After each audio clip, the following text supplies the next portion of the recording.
Hello, everyone, and good morning, good afternoon, or good evening to you wherever you might be. And thank you for tuning in and joining us on Aligned, Engaged, Fulfilled. If you haven't already, please make sure to like, share, and subscribe so that we can build a community of people who are on their journey towards finding fulfillment in their careers or in their business. Today, I'm so excited that we are joined by Anna Bleers, a powerhouse in brand strategy and the founder of Fearless Strategic Marketing. Now, with over 25 years of experience, she has been the strategic marketing mind behind some of the world's most recognizable brands, including PepsiCo, Starbucks, Nintendo, and challenger brands like The General and Kerrygold. Anna's story isn't just about her incredible professional success. It's about a 19-year journey at Energy BBDO, an agency literally named after its culture, a culture that lifted her up through profound personal loss and in turn gave her team the psychological safety to do fearless, world-class work. Her story is a masterclass in how an aligned we not I culture becomes a human lifeline and a strategic advantage. We'll explore her pivot from an agency to personal agency and how she's now channeling that journey into a new, bold approach to life and brand building. However, this conversation is not an episode on how to build great brands. This is a conversation about the brain behind the brilliance and the story behind the struggle and the success.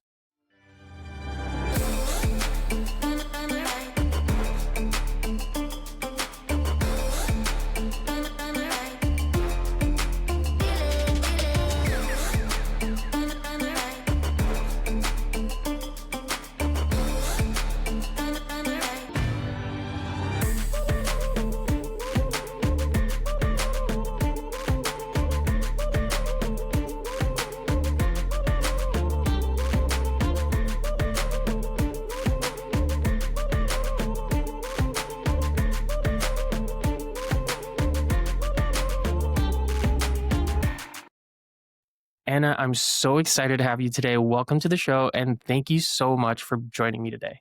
Oh my gosh, Clarence, thank you for that incredible introduction. That was absolutely amazing. And I'm just honored and thrilled to be here with you today. Yeah, of course. Well, the introduction has to match the powerhouse that I'm talking to today, so I hope it did you justice. Oh my gosh, it did more than that. Now I have to live up to it. So thank you. I'm sure you will. Now, before we jump into the core of our conversation today, Anna, I'd love for you to tell us a little bit about your background. Like, you've been building iconic brands for about 30 years, but this Yes. year you took the leap of building a brand of your own. So tell us a little bit about your journey. Yeah. So I spent my career on the creative agency side, really working for full service agencies that focused on brand building. And I was lucky to spend the first 8 to 9 years of my career at Leo Burnett, which was an amazing place to learn. And most of my time there was split between Procter and Gamble. And then I switched over to work on something completely opposite, Nintendo. Um, in 2005, I had a lot of changes all happen at once. I Mhm. got married and I, knew I was kind of starting a family and I just wanted a fresh start and a new beginning. And frankly, too, I was really interested in working at an agency that had a lot of women executives and that Mm, were really empowering and elevating women because I yeah. was so ambitious in my career, but also ambitious with building my family. And I then met Denise Paul and learned about Energy BBDO. And as soon as I started interviewing at Energy BBDO, I knew it was my home. I could feel it immediately. And then I went on to spend the next 19 years of my career there, which was incredible. I worked on a lot of PepsiCo brands and their beverage portfolio, as well as at Frito-Lay, including Lay's, which is the world's largest food brand, which was Yep, I'm a big fan. unbelievable. Yeah. And then, as you mentioned earlier, a lot of challenger brands like Kerrygold, the General Insurance, SodaStream, which was another PepsiCo brand, as well as Kind Snacks, which was amazing. It was a founder business that in the time that I was working with them, they also went through an acquisition and now are owned by Mars. And so that's just a handful of the experiences. Also spent a lot of time leading business development there, as well as being a part of their leadership team. And that's where, my passion for culture was ignited. I mean, Denise Paul is the one who made the decision and went to the BBDO board and said, we need a name that represents our culture, not our location. A lot of Chicago agencies have names like the former name, which was BBDO Chicago, and she Mm, really wanted it to represent the culture, which was amazing. And yeah. that's something I became very passionate about and very involved about. But a lot, the agency landscape, especially for holding company agencies, is changing a lot. So a lot of changes were happening at BBDO that resulted in me separating from BBDO, and that happened in mid 2024. Which was, a bit of a unexpected change, to be frank. And but that is how life goes. And um, I then went on a little bit of a journey searching about, what I could do next. And I learned about fractional chief marketing officer work. And that really seemed to make a lot of sense. But I'm also a brand person through and through. So if I was going to do something like this, then as I explored the competitive landscape, one big aha I had about the B2B landscape, especially among fractionals and brand consultants, where there was not a lot of distinction. There weren't a lot of brands that really got your attention. And so I decided if I was going to be in this space, I needed to create a brand that connected to what my prospective clients cared about, what, their issues and problems were, but also stood out from the rest and felt Yeah. really distinctive and unique and attention getting. And that is how I created Fearless Strategic Marketing. And my focus here is, to work hand in hand with growing consumer businesses and help empower them to make really bold and strategic marketing decisions. Um, I focus really on challenger brands across lots of different categories. And I define challenger brands as brands whose ambitions are greater than their budgets, because I believe and Mm, I've seen over and over throughout my career that if you have a powerful brand strategy rooted in what people care about or your audience cares about, then it's not a matter about spending, it's a matter of outsmarting your competition. yeah. The big misnomers, people think just share a voice, you just need to outshout the others. And if you have the wrong strategy, it doesn't matter how much money you pour into it, you aren't going to succeed. You're not going to beat your competitors. You need a powerful strategy. And that's the core of the work that I do with my clients. Thank you. And I mean, I love that. And so much of that resonates with me and is really why I was like, I have to bring Anna on the show. And I want to Oh, give a shout out to Tom Serco, who connected us. yes. He saw the brilliance behind you as well and was like, you have to Oh, connect with Anna. So shout out to you, Tom. Thank you for making the connection. But there's so much that I want to hear from in terms of your story, because I mean, just even the brands that you've worked with, I'm sure there's a lot of insight and story behind each one of those experiences. But for the focus of this conversation, I want to focus around your experience behind the scenes, behind building and helping to be the strategic marketing mind behind all those brands. So I want to focus a little bit on your 19-year story at Energy BBDO, because I think that it truly set the foundation for who and where you are today. You said that the agency was named Energy to really represent its culture, one yes. where you don't have to act like an asshole to do great work. Yes. And that was a quote from one of your writing. Now, what did that beautiful mutual exchange of care and respect, as you called it, mean to you on a human level? And how did that become your secret weapon for creating world class work? Yeah, I mean, one of the things that was incredible about the agency is that a lot of it came from Denise Paul, but and her way of leading. But sometimes you see in those situations that leaders who are so powerful, so charismatic, and build such amazing relationships with organizations and people leave it there. And that's not what she did. She worked with us as a leadership team to articulate the agency values and bring those values not just, to be platitudes on a wall, but into how we operate and work. So the values were brought into how we interviewed people and the way we screened for employees. Yeah. We only wanted to bring people in that resonated with those values. How we gave performance reviews were really rooted in those values as well. How we treated one another, how we reviewed each other's work and creative. Everything that we did operationally and behaviorally were based on those values. And you started talking about them, but the essence was around positivity and having a we, not I culture. And in the advertising world and the creative world in particular, um, there are a lot of ego-based agencies and Yeah. individuals, because they've had tremendous success, and not everyone can be a brilliant creative. But instead of building a culture, which many agencies do have a culture around, the creatives are gods and you can behave any way you want if you're doing great work. This one was about, we are all people. We're going to be respectful of each other. We're all going to take care of each other. We're all going to support each other and embrace each other. And actually, it's not all, sunshine and roses. It's also about challenging each other and elevating the work, and holding each other to really high standards of work. And so that was also brought into how we operate. And then, the agency had a tremendous amount of success behind that. Well, so I want to pause on that a little bit because your story is really an important counter narrative to what we hear every day, at least like your experience at Energy BBDO, because there's so much talk about toxic corporate culture, especially today in post pandemic, and this mass exodus that we've really overgeneralized and almost accepted as fact that all corporate cultures are bad. But your experience at Energy BBDO, to me, from the outside looking in, and based on what you've shared so far, is a powerful testament that that's not necessarily true. It's proof that there are healthy, people centric, and deeply supportive organizations that do exist, and that when they do, they can become what you call a beautiful mutual exchange that allows people to really thrive both personally and professionally.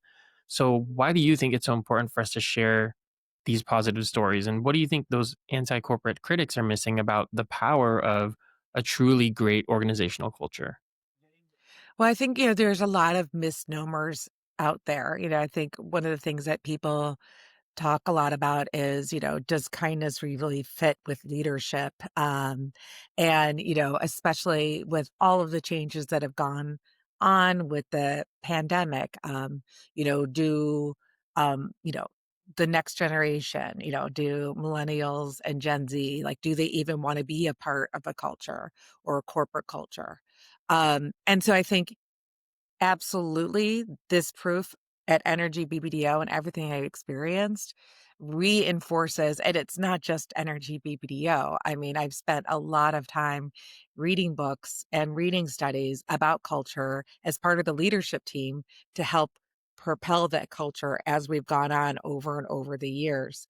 Um, but it's important for that culture to be positive and also to have the people that are in that organization contribute to that culture, not only for the benefit of the people, but also for the success, the business success of the work. And there is a high correlation factor between a strong culture and business success. Now, I think what we've learned since the pandemic is that you have to keep evolving the culture. So in the case Yes. of energy, it wasn't that we changed the values. The values remain the same, but how we engaged with the other people in the organization, especially the younger people in the organization, how we chose to live that culture, how we brought that culture to life in events, and interactions, the way we solicited feedback from people within the organization. Those are the points that we evolved. So the values stayed true. It was more about the how that needed to evolve, and be rethought, because I think there is a truth in the younger generation, Gen Z in particular, and millennials, but Gen Z in particular, the way they're approaching work is a very different. And frankly, I think in a lot of ways much healthier.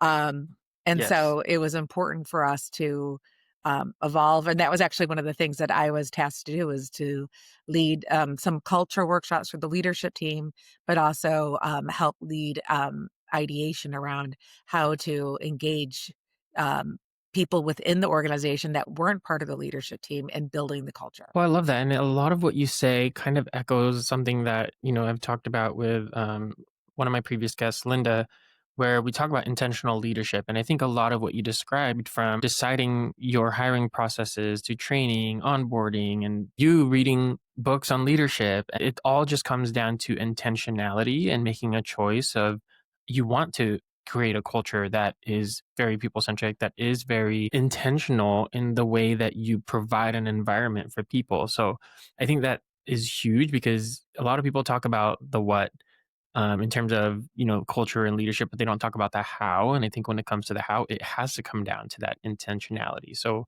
Yeah. I think that that has been critical to really everything that you've talked about so far. I want to shift to, your current venture, because you call your new current venture Fearless Strategic Marketing, which you jokingly said was a quote unquote Jedi mind trick on yourself to Yes. really force yourself to be fearless. But your, again, 19-year journey tells a deeper story. You share the immense personal tragedies, excuse me, that you navigated, and how your team lifted you up through that process. How did that combination of the personal journey and the support that you received redefine what that word fearless truly means to you? Well, I think, my personal journey, I we all have a lot of different challenges Yeah. in our lives. That is part of the human experience and the commonality of the human experience. So I may have experienced um, more things at a younger point in my life, but I think all of us, again, it's what it links us all together as human beings, are going to have these experiences. And it's at what point in your life you're going to go through them. And again, part of the amazing culture that existed at Energy BBDO when I was there. And also, my team itself, and the culture I brought through to the individuals and the relationships that I created amongst my team. But I encouraged also for others to create with each other, Yeah. was really quite special, really supportive, and really about supporting one another. And so when I went through those experiences, and I will forever be thankful, um, you know, those relationships transcended work. And those people were really there for me. And I'm really talking more about how everyone supported me day to day, and how everyone showed up with kindness, and understanding. Um, and that was amazing, and that helped me show up and be my best self. And that built a tremendous amount of resilience, but also empathy for others. I'll also add appreciation for the now, and living in the moment. Mm, And um, this understanding, and I'm not saying this in a fatalistic way, but it's a reality. No one knows what's going to happen even 10 minutes from now. yeah. So being present, being grateful, thanking others, being kind to others, and just approaching life with empathy in mind, is so important. Carrying around anger, carrying around resentment, stewing about something not going your way, um, is a waste of time, especially when no one's guaranteed how long we're going to be here on this earth. And so being able to be present and leaning in and living your life in a very intentional way was just a huge takeaway for me. And so um, when I was thinking about what to call my brand and what my brand was going to be about, um, Fearless started coming into my mind. And it wasn't only from my personal experiences, but it was also through my professional experiences.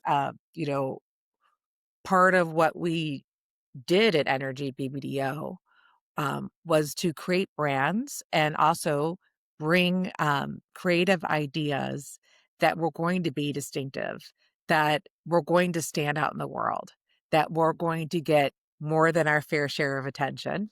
Um, and to bring those forward to a client, to convince the client how that's going to move their business forward, to talk about some of these ideas that haven't been done before, don't have proven ROI outside of the methodology behind them. You've got to be really fearless, and you've got to face Yeah. that fear every day. Um, and I also had the epiphany that um, a lot of times when clients would say no, um, it was because fear was holding them back and they were making fear-based decisions, but it was like this elephant in the room that people didn't talk about. And Mm. so as I was building my own brand, I decided it was time for me to write the rules. And when I first launched Fearless, I wrote this little note and I have it on my bulletin board right there and I look at it every day. And it says, this is my opportunity to choose the kind of work I'm going to do, the people I'm going to work with, where I'm going to work, and how I'm going to work. And I look at that every single Yeah. day. And so when I thought about that, when I thought about, you know, um, overcoming fear, when I thought about the work I was going to do, it was going to be about creating brilliant brands and doing great work. Um, and also helping clients do that, because that is actually what drives businesses forward. Yes. Brands that feel like everybody else, work that feels like everybody else, no one pays attention to. And that Yep. doesn't drive business results. And then, yes, also the resilience that, I went through in my own life, but also, frankly, the resilience I was feeling in that moment of just Yeah. making this huge change. And yes, I had a tremendous amount of experience building brands. I had zero experience starting my own company.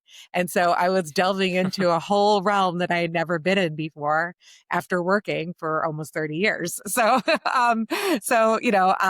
Fearless just seemed to make a lot of sense. Um, and also, as you mentioned, it was that Jedi mind trick that, every day I was doing something that was unknown, that was new, that was Yeah. fresh after many years of not, um, not feeling that way, frankly. I mean, I had new client challenges, I had new client relationships, but I really had a command of what I was doing. And it had been a long time um, since I had come and done work every single day, day after day, where I was like, wow, I've never done this before. Yeah. And that has been my daily existence since I launched Fearless. But it's exhilarating. It's amazing. Especially for me to be doing that at this time in my life. It's something Yeah. I never would have imagined for me. But I love it. And I feel like it's keeping me fresh and pushing me in ways that I never expected. Yeah. No, I love that. And thank you for sharing that. And I think that everything you shared in the past minute really kind of accurately represents or symbolizes what a lot of people are going through right now and what a lot of people have experienced, especially since the pandemic. And honestly, it became kind of the inspiration, the motivation or for me, launching my consulting practice, which is this force that made us reassess, reevaluate life, reevaluate work and our relationship with work and what we wanted out of our careers, what we wanted to get out of our businesses, no matter which side of the equation you were on. And there was so much fear behind it, but there was also a lot of fearlessness behind it because we were exposed to just completely different ways of doing things. And we were in it for 3 years. So we were able to kind of test it. And then we had time to think.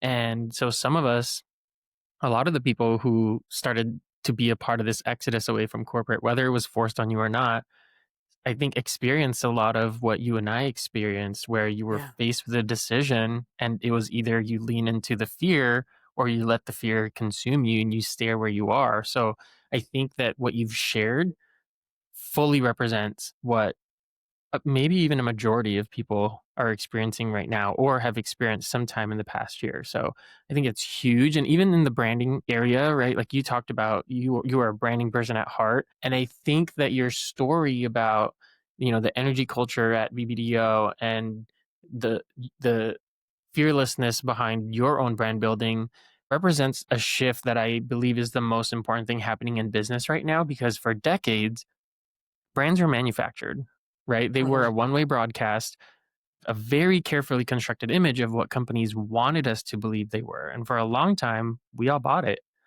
But that era is over, especially in 2025. People today are not buying this manufactured image. They're buying into community and connection and the people behind the brand.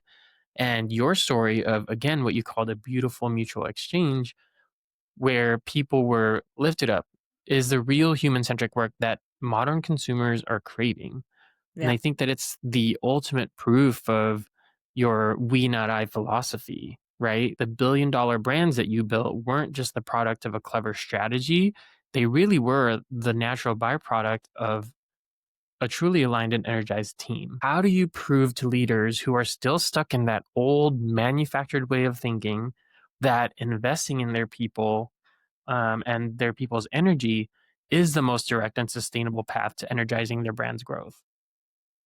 Well, Energize People, Energize Brands was, the summation line or the brand idea that we had for Energy BBDO. And that was really the brainchild of Denise Paul. And she was inspired by that from something that she read in the Harvard Business Journal. And it's this theory called the service profit chain, where everything is connected. And it was proven through data and research that if you energize the people, those energized people then energize or impact the work. And then the work impacts the output, and it creates a service profit chain that leads to Mm, business growth. And so that was the inspiration that led her to energize people, energize brands, and the idea of Energy BBDO. But as I mentioned before, it also influenced our behavior. And so, when I'm talking to clients, because part of what people hire me for is, yes, to help them um, understand what they're doing from a marketing standpoint, how it can be optimized. And often my approach is a brand centric approach, because I believe a powerful brand that is rooted in what matters to people. If you have that powerful idea and you bring it across the entire marketing ecosystem, that's where you're going to make the biggest impact. yes. So people hire me to do that with their marketing, but also a lot of times they want me to help them with, managing their teams, understanding, do they have the right resources? Do they have the right people? Are they operating the right way? And culture is a part of that. And so now I also carry this into my work. And so when I talk to them about the culture, the organization, and how to inspire the people, this is something I talk about, because going back to even what I talked about before, beyond the service profit chain, I mean, this has been studied in many, many, many different ways. There's a direct culture link between positive culture and impact on business. And if you just, take away the research and the data from it all and think about it at a human level, people who are motivated, inspired, do better work better with each other, and you're going to have better output. So it Right. makes a heck of a lot of sense. But if I have people who are resistant to the idea, that's where I lean into data, and that's where I lean into cases, and I show them and I prove them. But going back to, the inspiration for Fearless and what I have on my wall, I mean, when I'm talking to clients, I'm interviewing them as much as they're interviewing me. And if I get the feeling that they're just not even on the same page from a values perspective, a lot of times then I say, hey, I just don't think this is a fit. Mm, Because if people are coming in from just a completely different perspective, I yeah. don't think we're going to have a productive relationship. Versus people who are looking for answers, they may not have them, but they're open to learning, and they want my perspective on how I could help them build their businesses, and they're open to what those ideas are, then that's all they need. Like, I don't expect them to already know. I don't expect them to already have the answers. It's all really comes down to openness and willingness to embrace new ideas and new concepts. which is the whole point of why you would hire someone like me. Right. If you already Yeah. knew all the answers, there's no reason to. Right. Well, there are a lot of people out there who think they have all the answers. So, Yeah. well, no, I love that, and it's something that I also talk a lot about, which is this notion that as an organization, and I think that this works with a lot of people who are very kind of product oriented, but something that I try to push in my work is that your culture is your product. It's your Yeah. first primary product, and your employees are your primary customers, and so I find that, having those conversations where I put it in that context helps a lot of leaders understand it or at least look at it a little bit differently, where there's not as much, there's still hesitation, there's still, the hesitance there.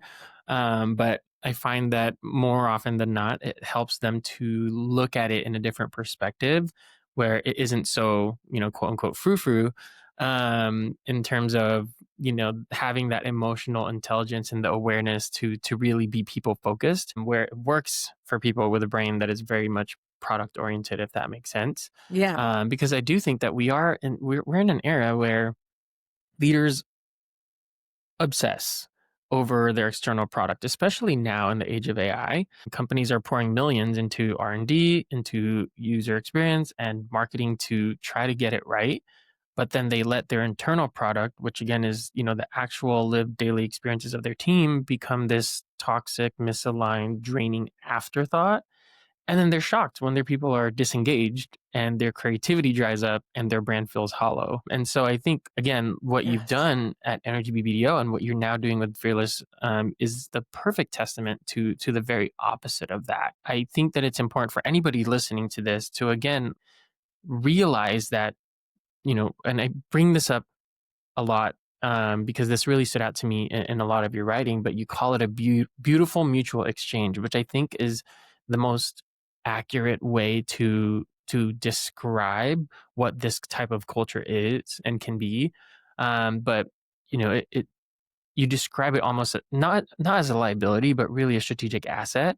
And Yeah. that's what people have to recognize when it comes to looking at their own cultures and their businesses. Because it was, for Energy BBDO, it was a culture that was so well designed that it not only, again, lifted you up through your personal challenges, but it also fueled your team to do the best work of their careers. And so, I think for anybody listening, we've this whole season we've talked about alignment and what that means in organizations. But from your perspective, Anna, when that internal product is truly aligned and energized, what specific capabilities does that unlock in a creative team that a drained, misaligned, quote unquote, asshole culture just can't access? Yeah. I mean, um, we were in the business of coming up with ideas and creativity. And one of the things that we would say at Energy BBDO is that, every single person who worked at the agency needed to be passionate about creativity. Because we Mm, were all part of the creative yeah. process, Mm, and a lot of agencies say, oh, that's just the job of the creative department. But we are all in the service of creativity. And it wasn't creativity for creativity's sake. It was creativity to drive business outcomes for our clients. yeah.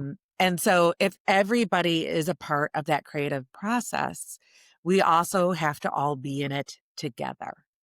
Um, and, one of our values was, to be a radiator, not a drain. Mm, Um, and, and I always love that, um, because I think the spirit in which you engage with others, the spirit in which you're giving feedback, especially when it comes to creativity, needs to help inspire. And that means, I'm not yeah. saying you can't be critical. Because we have to be critical to Yeah. help build on the other work and help the ideas evolve and be strengthened and get to the level. And we had a high level of expectation. And of course, they had to be at a high level if they were going to move the business. Hmm. Um, but it was to enter into the room and into the feedback sessions with a spirit of building and a spirit of positivity. Mm, I would yeah. often be training my team members on how to give great feedback, creative feedback. And, I would always talk about let's lead with the positive. A lot of times we would be in an internal review and we would see, 5 different creative ideas. We were never going to bring 5 into a client meeting. Mm, And what I would always say to my team is, let's focus on the ones that are inspiring, the ones that you're being drawn to, the ones that feel different, the one that feel connected strategically. And let's talk about those. No one needs to hear about, you know, the other ones that aren't working. right. Let's focus on what is working and what is Yeah. inspiring, and then let's Mm, build on there. And they're not going to be perfect. They're not going to be perfect in the first round. And we're all going to be in it together. We're all going to keep building it together. But let's help each other and lift each other up versus tear each other down. yeah. There's no point to talk about why the other two sucked. Right. Yeah. And, and what is that going to do with the people that put all the energy into creating them and bringing them in the room? Yeah. All it does is create a spirit of division, Mm, and an us against them. When we were all on one team on one side, bringing something to our clients, and we all had to have the shared belief that what we were bringing was going to drive their business forward, was going to be attention giving, distinctive, and powerful, and aligned with their brand. And so, how can we all work together to get there? yeah. Well, let's talk a little bit about that energy and the results of that energy, in a kind of contextual case, because you help the general compete with giants like Geico, who have $2 billion ad budgets. How does that internal culture of trust and fearlessness give a team the creative confidence to what you call outsmart, not outspend a competitor that is 10 times their size? Yeah, no, I mean, the General was such an incredible experience across the board. They were, a new client to the agency. I was part of the pitch. And I think from day one, when we first met these clients, there was an immediate connection. And they were looking for partners. And they wanted to do great work that built their business, but they were also really open to our ideas and our expertise.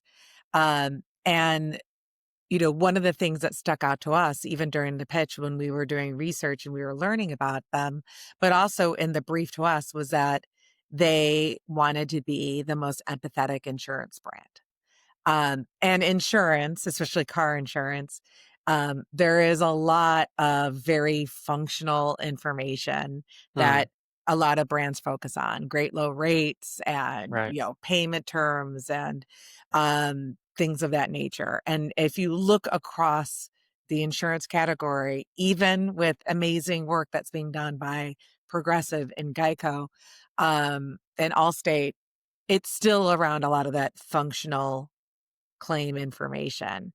Yeah. And so immediately it stood out to us, this vision of being an empathetic insurance brand. And then when we started reading all the customer reviews, one of the things that we realized is that, they were non-standard car insurance, which is car insurance for people who've had issues for many different reasons. It could be just they're new to this country, and they haven't had a driver's license before. Two, they've had, issues with their credit or issues with traffic violations. So there's lots of ways someone can end up as a non-standard consumer. Yeah. But what we heard overwhelmingly was that they felt very respected by the general insurance and how they engaged Mm, with them.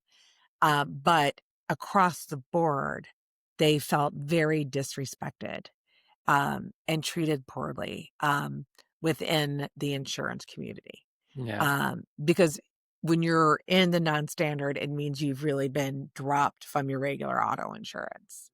And so, and these are not bad people. These are people who maybe are down on their luck in the moment.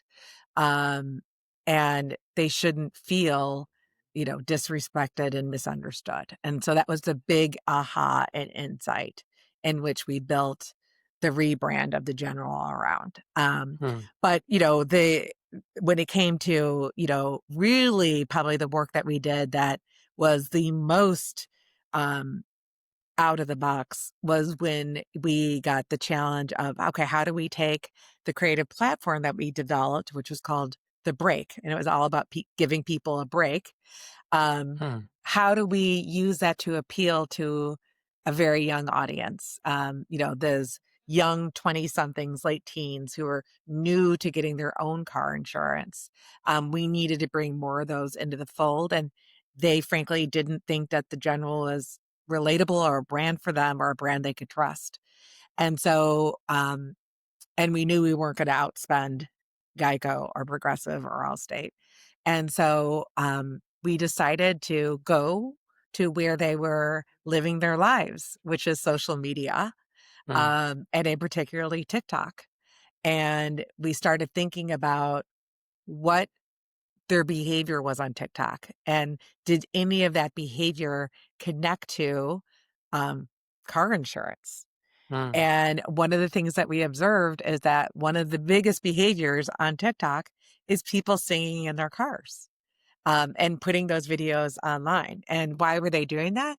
Because they were all looking to be discovered. yeah, And so we had an aha of we were about giving people a break. We could transcend what that means and we could bring it into giving them a break in music and helping them become recording stars. So we partnered with Epic Records, and we created the General Sound Studio, where we found some rising recording stars on TikTok. And we picked out about 10 of them, and we gave them an opportunity to win. A contract with Epic Records, and become, and let us give them their big break. that's And it incredible. became just and we engaged consumers to help us figure out who we are going to give that to. And so it was going to where the consumer was. It was rooted in a behavior that was already existing on TikTok, and it connected to what the strategic brand idea was all about, which was empathy, and this insight of connecting with consumers in a way, making them feel understood. And it became a huge, huge success, for the business, for the brand, and also for those rising stars. One of them ended up being recording a song with Beyonce on Cowboy Carter. That's She was amazing. on Blackbird, Raina Roberts. Another one of them ended up touring. So, I mean, they just all became big hits, and we love to be a part of it. But most That's incredible. importantly, we saw a huge increase among those younger consumers, Yeah. in their business, but also how they thought about the General brand.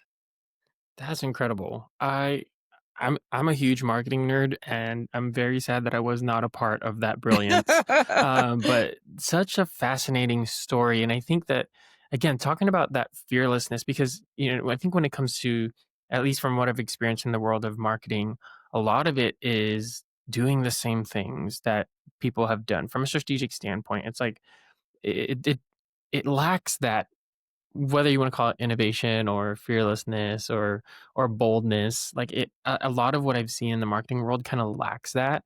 And so to hear something like that be put together and then see the impact beyond just what it meant to the business, but the impact that it has on the artists, on like the record company or whatever, like the ripple effect that it has, that is so rooted in that one bold decision to try something that just maybe people would have missed or people wouldn't even have considered, is just incredible. So thank you for sharing that. But let's talk about that fearlessness, because it is the foundation of your business now, your consulting practice. And it isn't just a new theory for you. You've really been doing this for decades. And in one of your posts, you told a story about how you had to fight to justify P&G's early investment in the U.S. women's soccer team, which was a bold bet that paid off with gold. And then with Nintendo, you learned the power of clarity by not deviating from the brand. How did those early experiences of making bold, really kind of contrarian bets shape that philosophy long before you ever even named it Fearless? Yeah, I mean, I think I was incredibly lucky to start my career at a place like Leo Burnett. And then when I left, moved to Energy BBDO and be part of the BBDO culture as well, the greater BBDO culture. Because both organizations had such a high bar for creativity and great ideas. And they both understood that if you have great ideas and great creativity, that is how you shape brands and how you move businesses. And so literally from a very young age, I mean, I love that you found that story. That was, I think I was 23 or 24 when we worked on the U.S. women's soccer team for Secret Deodorant and did that Mm, partnership. And that was such a formative experience. yeah. And, I was there learning. I was, I think, just an account executive. So I was the youngest one on the team. But I was seeing, my group account director, our lead strategist, our lead creative push for an idea that wasn't just an idea for creative sake. There was a lot of really powerful data and rationalization that went into why this makes sense for our audience Mm, and how it's going to matter to them. And those are the people that we needed to connect with. Um, because if it's only about the functional benefits of your product, people don't care. You again right. have to Yeah. root it in something that matters to them in their Yeah. lives. Which has always Um, been true, but now more than ever.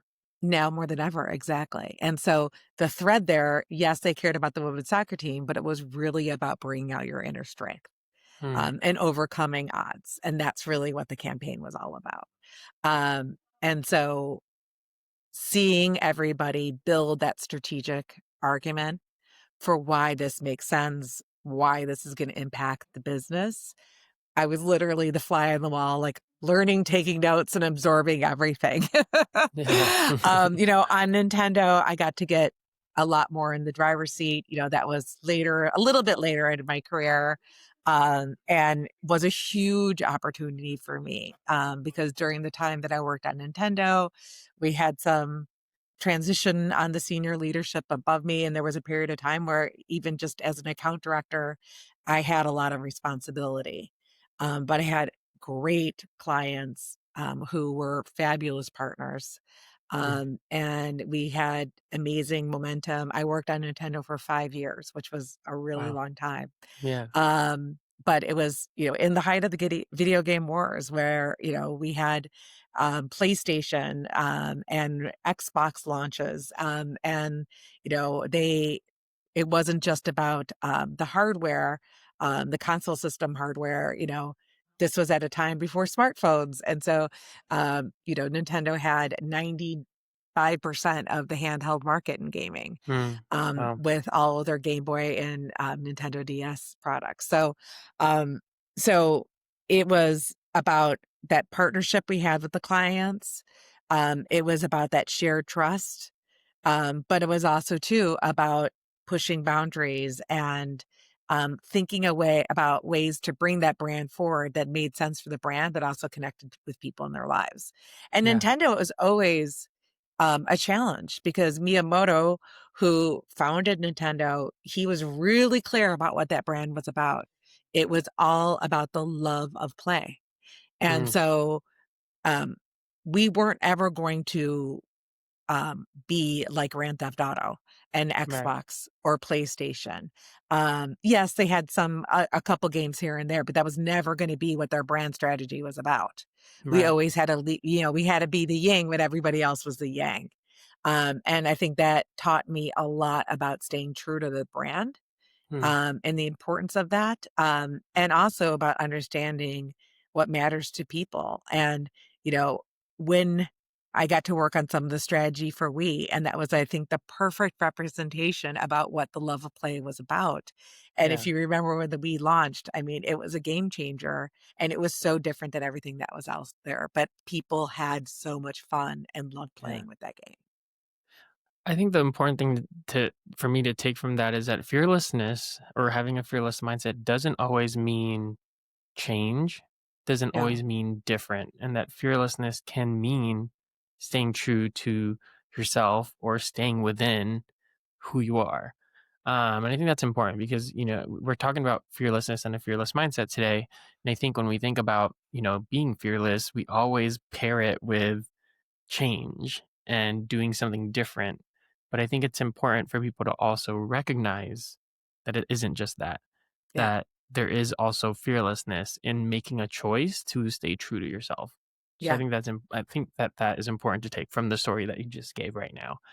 Yeah. So I also go want to ahead. add Yes. too that Yes, I think, please. fearlessness is also, I think when I think about those experiences, as well as a lot of my experience at Energy BBDO, my fearless came too from being a part of an incredible team that Yes. had all these brilliant minds contributing.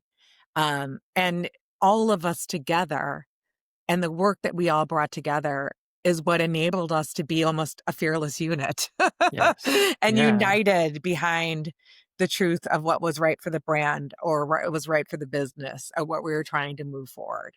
Yes. And so, certainly in my life now, I'm a solopreneur, but I'm still working with teams of people in the client organizations that I'm working with. And so having an incredible team makes it a lot easier to be fearless because you're working with all these Yeah. brilliant minds who are contributing. You need to have that trust and you need to have that respect.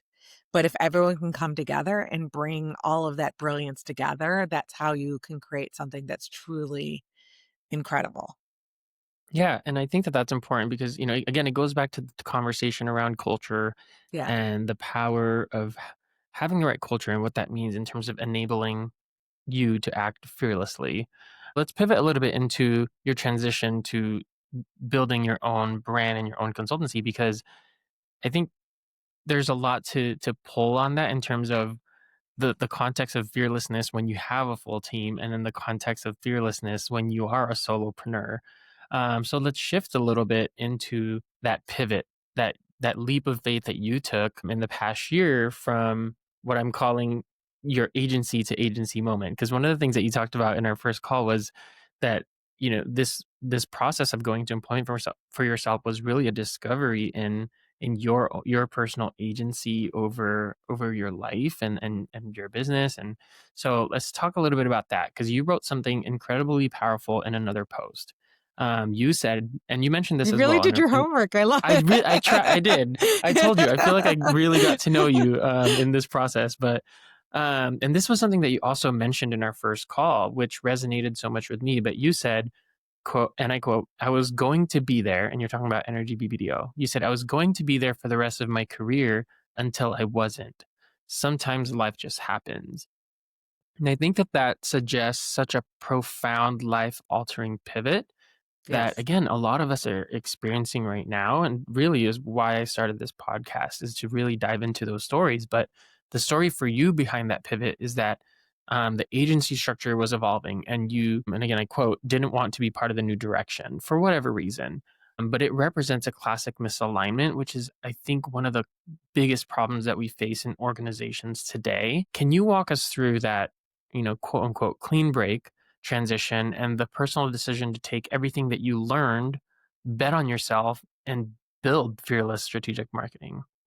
Yeah. I mean, Energy BBDO was always a bit of a unique entity within BBDO. And so as BBDO North America was evolving, it was just evolving in a very different way than Energy BBDO. And it was clear the way we existed as Energy BBDO was just going to be different moving forward. And so it wasn't just me walking away. It was a mutual agreement that it was time to separate.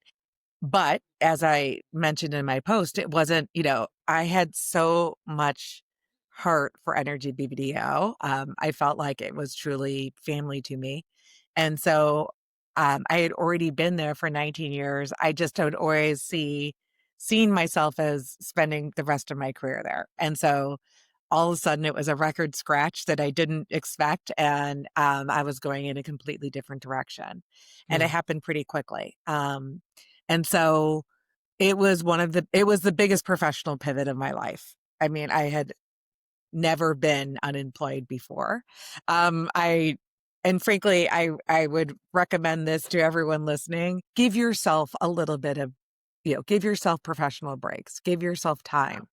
Yeah. I wouldn't say this as something to aspire to. I started working my first job immediately after college. I worked at a little teeny agency. Then I had my opportunity at Leo Burnett. I don't think I gave myself a day. I was so excited to start at Leo Burnett. And then I went directly from Leo Burnett to BBDO, to Energy BBDO.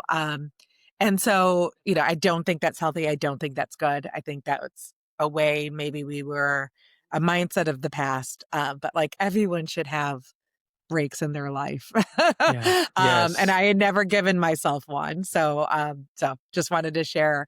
I think it's That's important for people important. to do that. Yeah. But for me, it was the first time that I had any sort of professional break. Um, but it ended up being such a growing experience Yes. because I hadn't, I think I was very ambitious. I always had like the next goal that I was trying to achieve.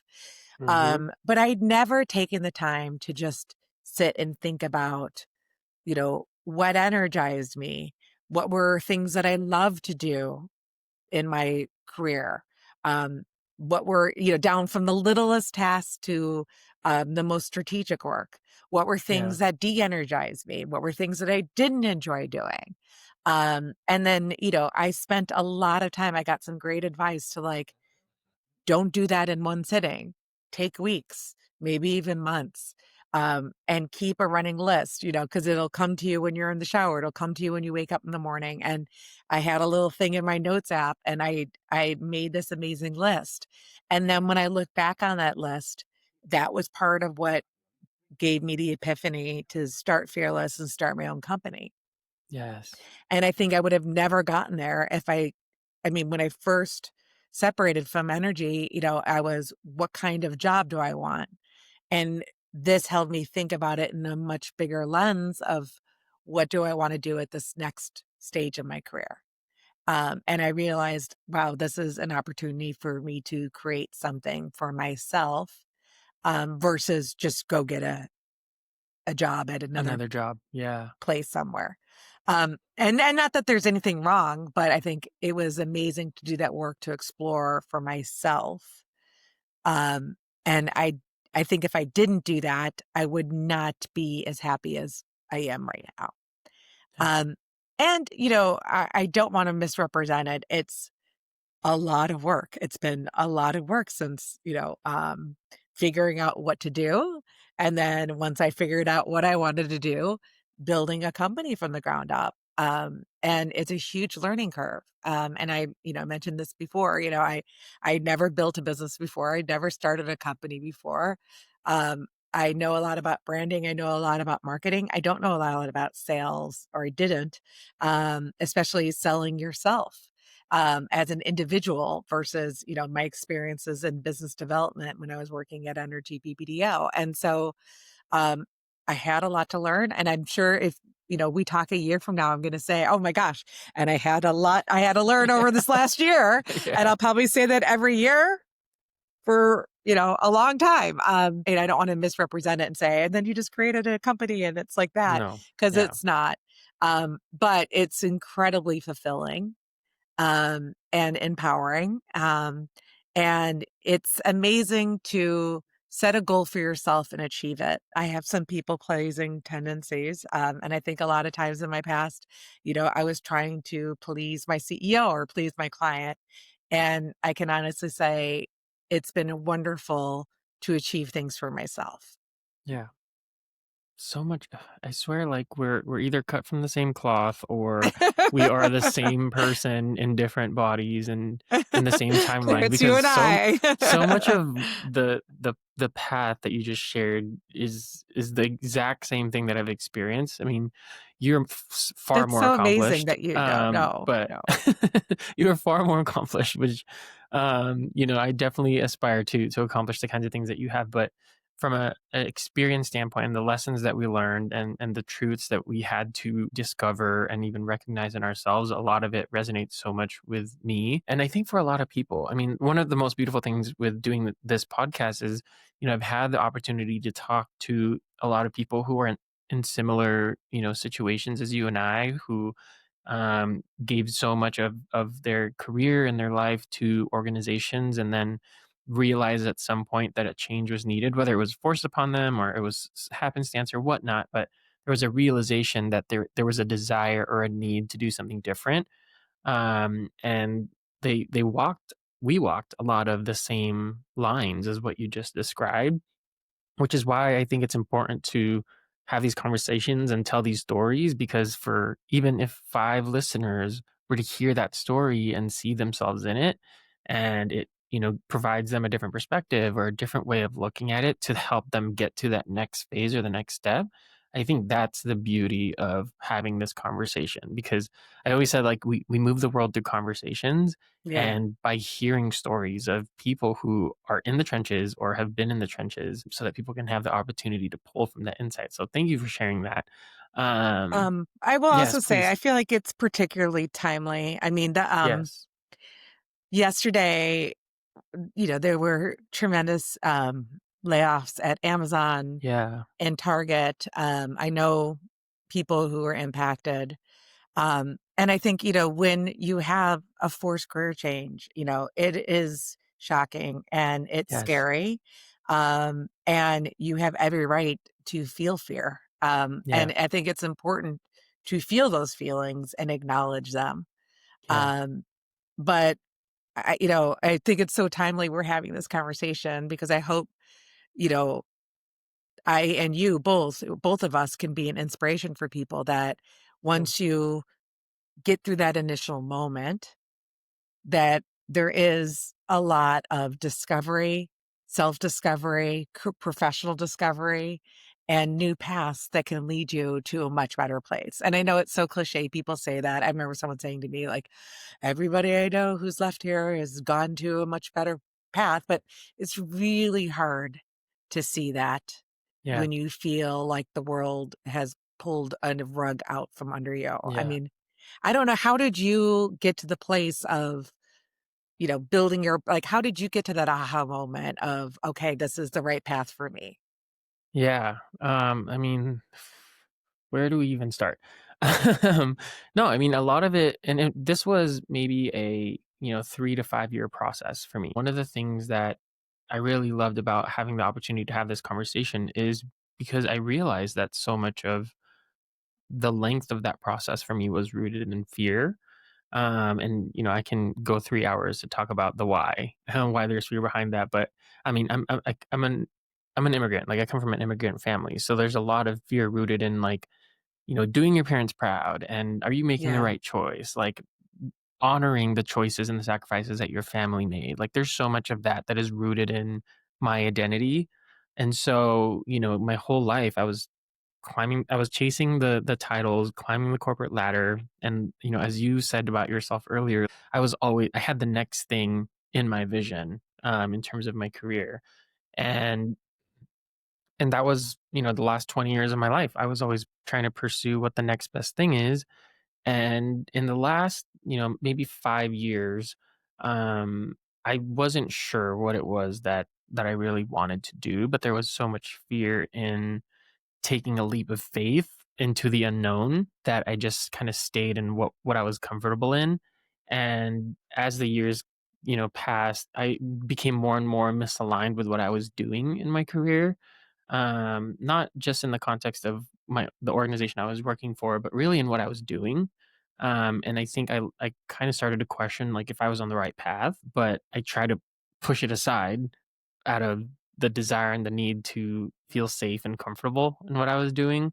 And so after the pandemic happened, that's when, again, I saw how everybody was just kind of reassessing life and, like, taking Uh-huh. leaps of faith. And that inspired me to kind of take a chance on myself. And so I set a new vision for myself. It took another couple of years, but I think I found the fearlessness. I mean, it was almost forced on me because I had my daughter, and that just completely changed my perspective on Yeah. the kind of life that I wanted to build for myself. And it wasn't about myself or my wife anymore. It was about this other person. And so I think for me, the fearlessness was forced upon me. It was a little bit of a challenge to find it in myself, but once that was forced on me, I think I was more empowered to find it in myself. Yeah. And so earlier this year, I was at a point where I think my cup was full in terms of, like, the misalignment that I was feeling with what I was doing and with where I was, that I found somehow the courage to take that leap of faith. and just went full time into building this consultancy that is so rooted in helping others grow and transform. And I've loved it ever since. That's So amazing. that was a little bit of a long story, but No, no, yeah, no, I it's think so great. It's great. But I think it also just illustrates the point that, like, we all go through our own journeys. yes, We go through our own paths, and it's on different timelines, but yes, we'll always come out the other side. yes. And I think that's a message of hope that I wanna make sure that anyone who's listening to this that may have gone through, one of these recent layoffs or a change they didn't expect, um, and might be feeling really, lost right now. Yes. Um, just to know that, this will pass, and it it can lead you to, on a journey and on a path that will ultimately, lead you to, I think, a much better place. Well, I appreciate that you brought up what has just happened in the last couple days with all the layoffs, because I think that to your point, this is a very timely conversation because it brings me back to, again, something that you say in your writing. And I know I'm quoting your writing a lot, but I think it's important because, the things that you write they come from your heart, and you don't always get a chance to like speak more to it or to really talk about your intent behind it.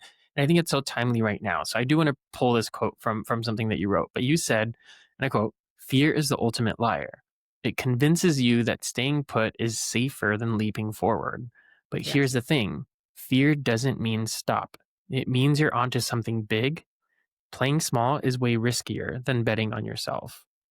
And then you ended it with the simple, powerful advice of do it scared.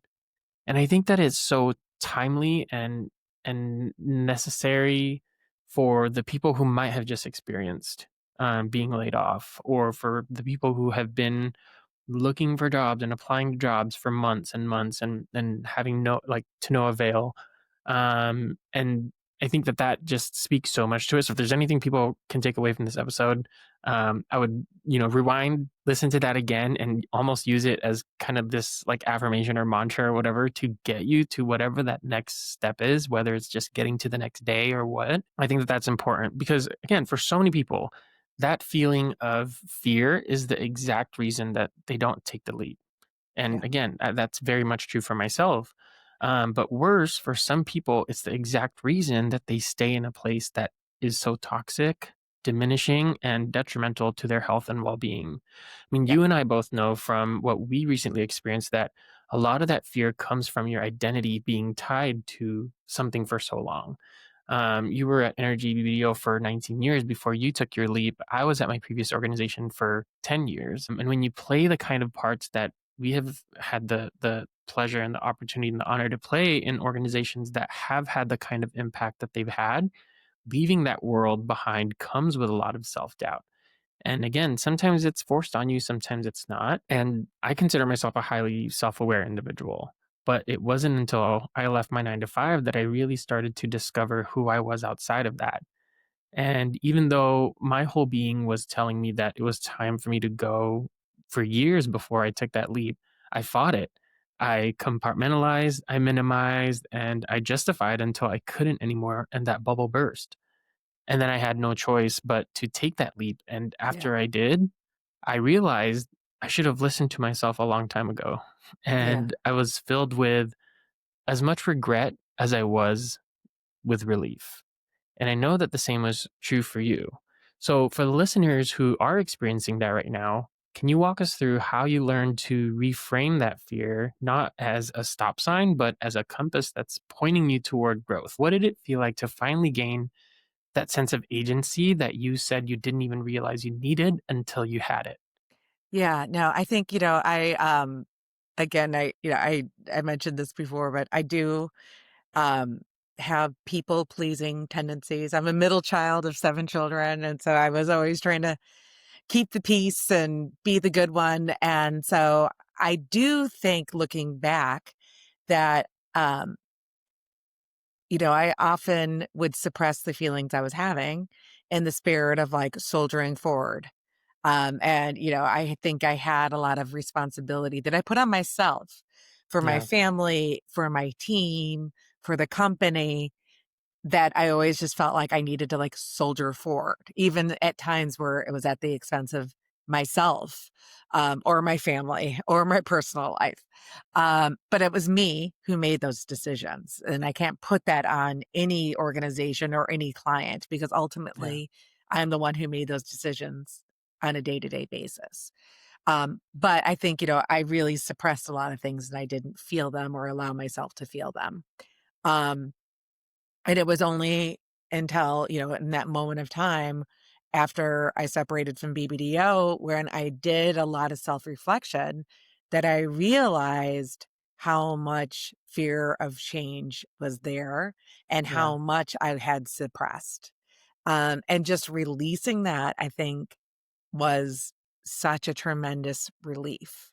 Yeah. Um, and I've had this feeling before big client meetings or big presentations or big pitches where you feel like you're about to jump off a cliff. Mhm. And instead of not doing it, and in all those situations, I didn't have a choice. Like, you have to do it. You have to go to the Right. pitch. You have to have that client meeting. I would lean into the fear. Um, and I've actually studied fear, and they've there's science that's proven that the physical manifestation of fear in your body is the exact same as the physical manifestation of excitement.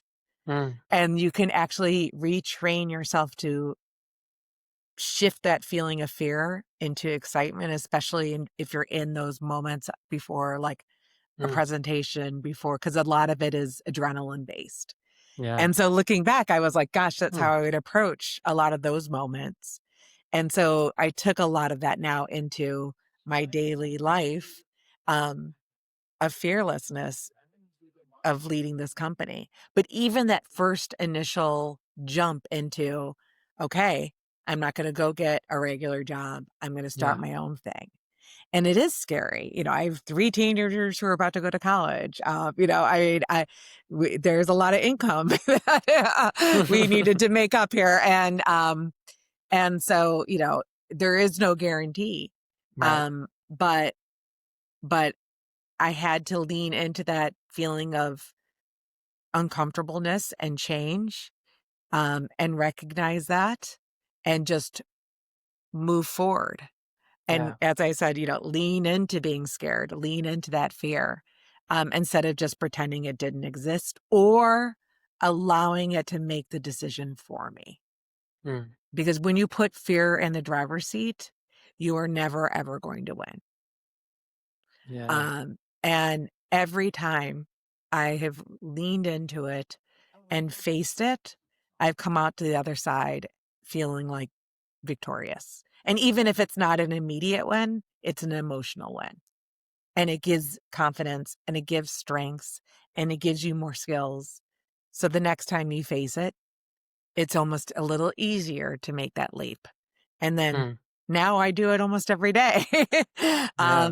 And it's one of those things that, it's the more you do it, the easier it is. And it's Yeah. never going to be completely easy. It's always going to be uncomfortable.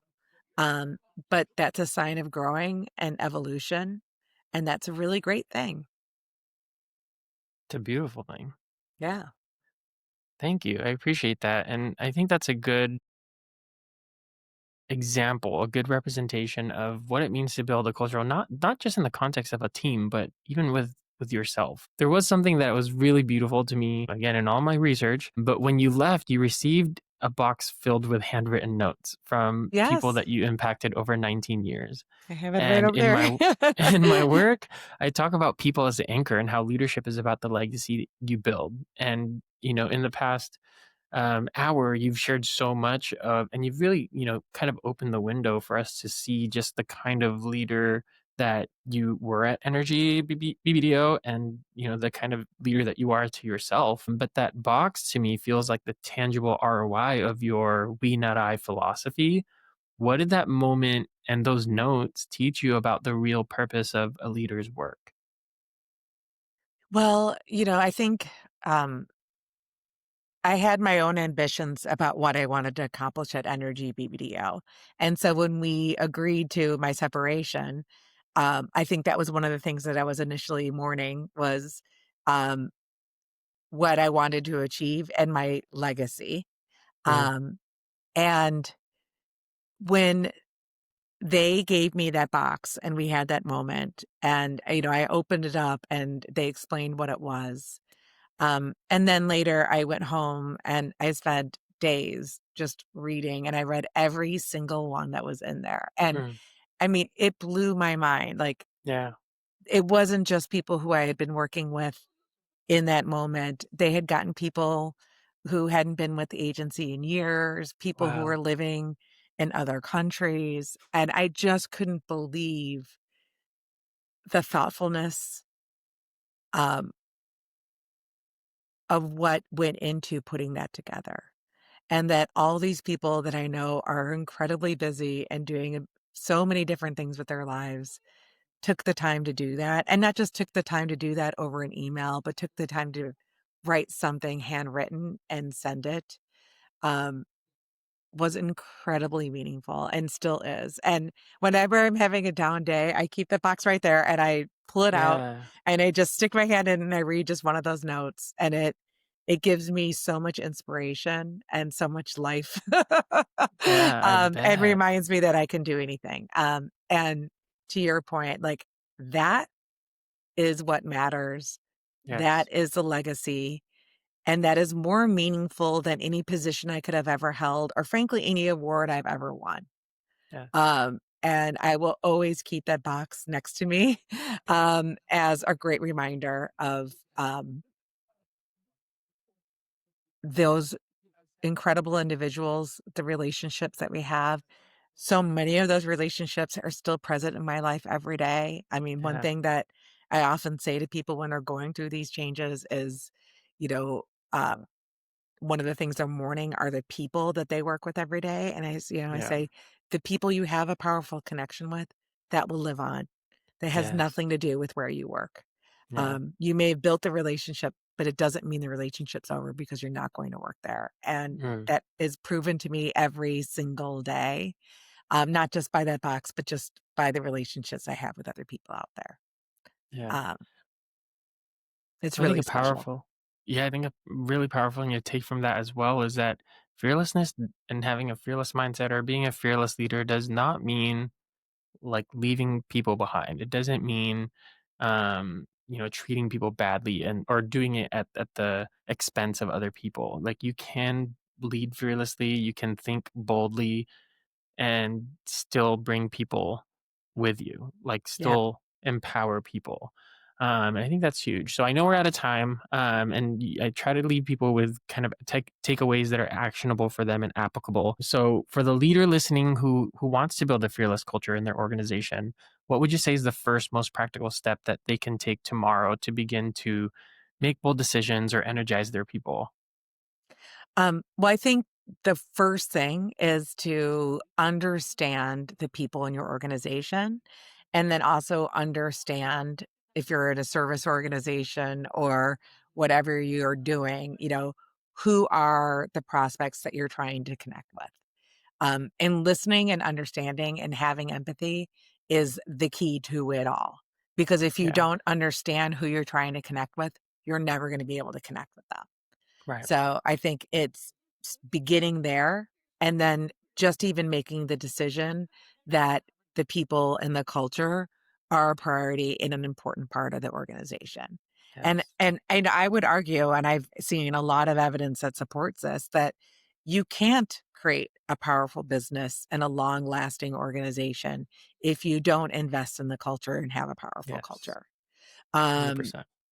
if and so just if you look at it at a pure business sense, if you want to have long-term success, it's an important thing to do, just as important as any other operational aspect of your business.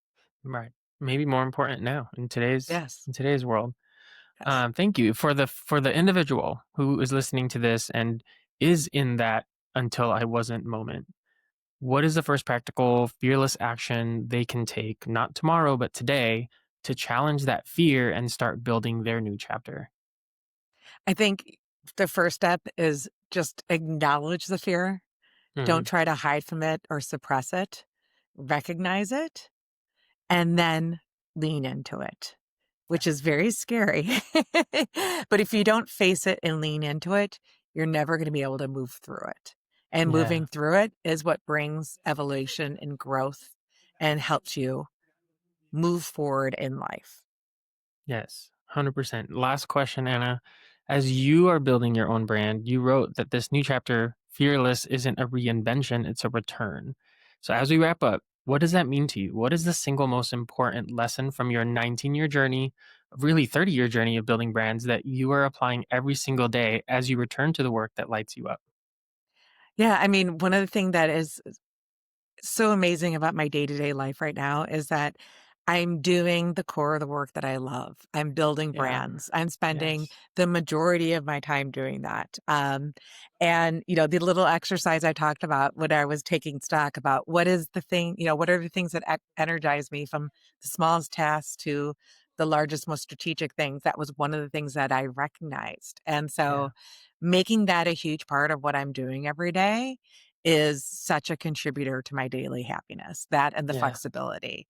And so everyone going on that little journey of yourself and figuring out what are those things that inspire you, what are those things that energize you, and lean into those things, I think is a huge unlock into long-lasting happiness. Thank you, Anna. That is probably the most powerful way to end this episode. And there's so much that I want to just like pick out of your brain and just hear more of your story. But as always, with every episode, I go over time because the stories are just phenomenal. But if people want to connect with you or work with Fearless Strategic Marketing, what's the best way for them to do that? Well, you can reach me on my website, which is fearlessmkg.com. Perfect. Thank you so much, Anna. It has been truly a privilege to sit down and hear the story behind the success of someone who is as accomplished and fearless as you. So, on behalf of myself and all of our listeners, I want to say thank you for sharing your story and just giving advice that I think, again, to your point, is so timely and needed right now with everything that's happening. So, thank you. I really appreciate you joining me for this conversation, and I hope we can continue the conversation. Well, Clarence, thank you. It has really been such an honor and a pleasure to be on your podcast, get to know you, and spend this time talking to you. So thank you so much. You're such a Thank bright you. light. Oh, thank you, Anna.